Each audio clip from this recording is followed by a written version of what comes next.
Waalaikumsalam warahmatullahi wabarakatuh. Selamat pagi anak-anak. Pagi Ibu. Bagaimana kabar kalian hari ini? Baik Ibu.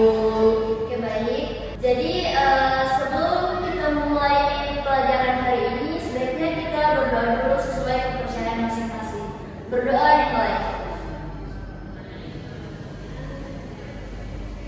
Berdoa selesai. Baik, sebelum kita masuki materi pelajaran, ada yang tahu apa itu teks eksposisi? Baik, silakan. Jadi teks eksposisi adalah jenis teks yang berisi informasi dan pengetahuan yang disampaikan secara singkat, padat, dan disertai pendapat atau argumen. Oke, baik. Jadi teks eksposisi adalah tulisan yang berisi informasi atau pengetahuan secara ringkas, padat, dan jelas yang bertujuan untuk memberikan pemahaman kepada pembaca. Jadi artinya ketika kalian membaca teks eksposisi, kalian akan mendapatkan informasi yang membantu kalian memahami situasi, bukan sekadar hiburan.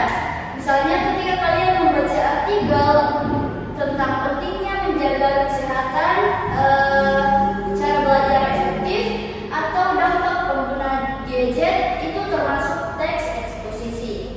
Nah, kenapa teks eksposisi itu juga penting?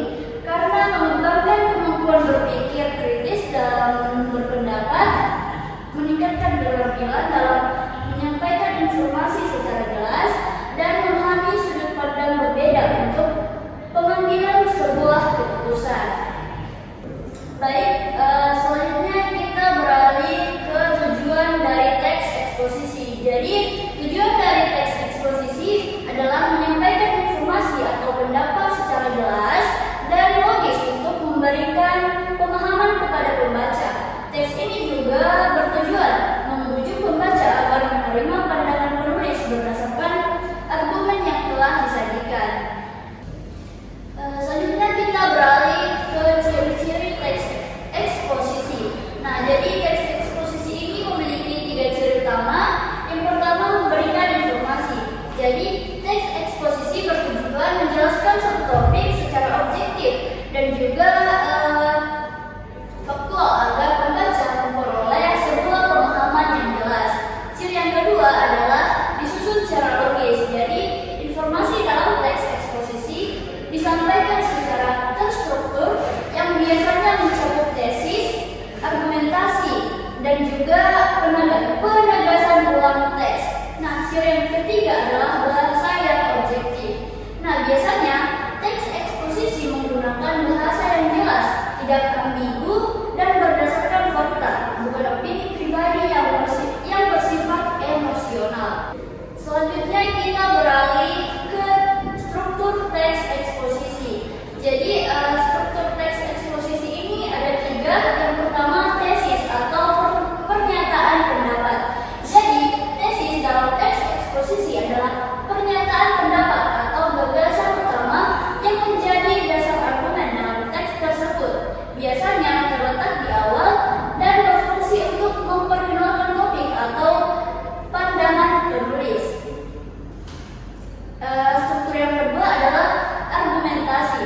Jadi, argumentasi dalam teks eksposisi adalah penjelasan atau alasan yang disertakan untuk mendukung pendapat atau gagasan utama. Bagian ini berisi fakta, data, atau logika yang akan memperkuat pernyataan penulis. Tujuannya adalah meyakinkan pembaca agar memahami atau setuju dengan sudut pandang yang disampaikan. Struktur yang ketiga atau yang terakhir adalah penegasan ulang atau kesimpulan.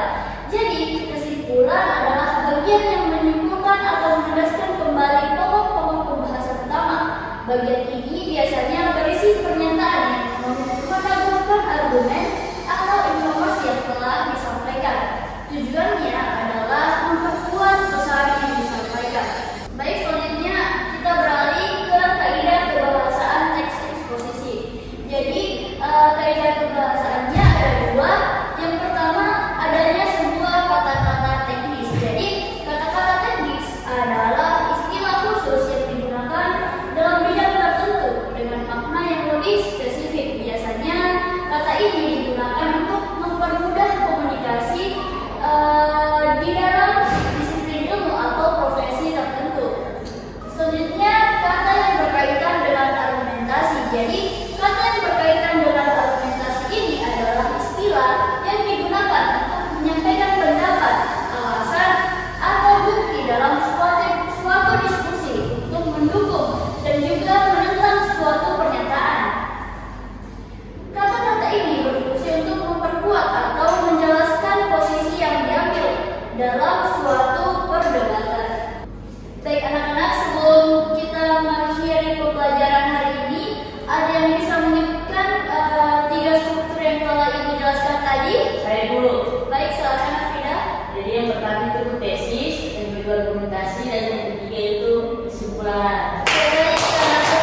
Dari